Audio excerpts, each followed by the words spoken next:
Hi guys, welcome back to my channel. Na bon chavin si bai tu ni ko hi isei diu he le YouTube monetization update tha ahungin apoya poi mojing YouTuber zo se dinga monetization che sa hen la ache lo lai ho di hi jong le thel poi mo ta isei diu hi ji chun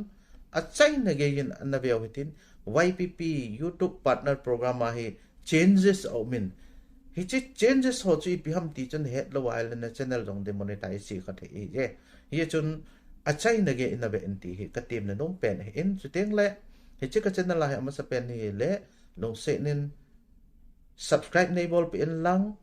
bell icon ko me en lang notification ko all in coin che tele video kan sem kiteng amo ma sa pen ni hi ding hi je tun ga pan hi ten kumma sa chu September la chu YouTube short monetization che ding hi tai ti hi YouTube min anapun do ai in ai le hi che monetization a che ni dinga chu YouTube partner program hi tham khat changes ti le best time a hin sem win hi che best time ho chu accept ngai hin hi che ase mo chu su pi hin na dinga hi che a hin sem mo in ya chi a hin sem ho chu YouTube studio a ho tu hap ta sunga mu thei hong hi ding hi ti chu ga 17 chule short video sim holding a jong ads revenue amu pan the diu he ta je ep hi nangma la ke ma in ibol diu ham ti chu ga beo hi te o YouTube studio a khu benara imu diu hi che terms le review bolding le terms su ahin koi diu hin YouTube studio a khu hi chi imu te ngol che e hon review hello accept ibol so ke diu hi je hi chu EPP acceptable dem kain sei be kit de hen abana he chi short revenue hi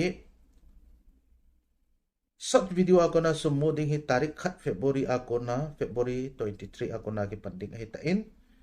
hi chi nangman terms kitile ase mo khu acceptable ngai hen February tarik khat 2023 jowa ne accept ma hele ne accept jowa kona chu monetize si ti chu ti ga sei tha kin ki nu yan lang seteng le nangman na channel chu YouTube partner program a chun zau jing hen ka channel hi monetize jing hen na ti YouTube partner program terms hin se mo hi accept na bol ngai hi chi chu July tarik som 2023 masang nge ya accept na bol ngai na bol wa hi le na channel chu demonetize song hiding YouTube partner program ko na remove ahin bol di hi je ti chu ga se hin tin chetiang la EPP chu accept di ham ti chu ga se hin tin hi chi a watch page monetization model kiti hi chi to khun ti chu YouTube ma monetization anachi sa ho long se video sau se ma chom se ma hyong le monetization anachi sa jo sen jong hi chi acceptable ngai hi chi model en se mo acceptable te ding ti na hi na bol lo wa hele YouTube partner program ko na cho remove na hin bol de he chi ti le na channel cho demonetize ti na hi je steng la short monetization kitile short monetization model kitikile ani na cho short monetization model hi chi jong hi acceptable ngai hi ja ads a ko na short video ho a ko na sum na lo thei na dinga cho acceptable ngai hi chi hi tarik khat February 2023 le short video ho monetization chi panding hi tai hi chun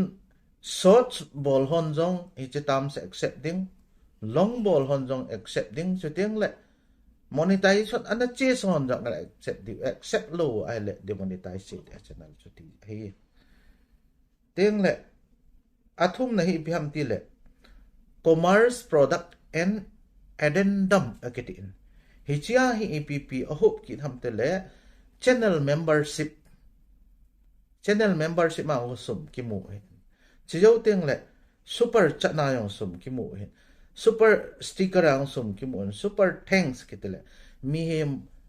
subscriber ho ham to relation na sem na ki ho mat na ho a sum mo na thei ho chu ai en che hi chun nang man hi chi ho ayong he sum na mu hi chun a tam so accept bol nga hi ti chu ka hin se hin tin best term ho hi acceptable ngai hi ti chu iga se hin tin hi chi terms and condition ho accept na ding chu last date chu July 10 2023 hi chi ma sang nge ya chu accept na ki bol ding hi YouTube tu hap ta sunga hi hap ta khat sunga hi YouTube hin study a ho benara ho ahin vet sa diu hin accepting le ai lo le review le accepting chu ahin vet sa diu hi cha ho nang man tam san ai lo le best tam ho accept na bol ding hi ti chu iga 17 hi chip video he apoi mo ngin namu an loi hon amu lo la hi kha ai yong le share na bol tin i loi ho channel ho aboi lo na dingin ana he sak so no hi te oh ka ki pa e chan chuan le bon chawin dam sel tawin tata bye bye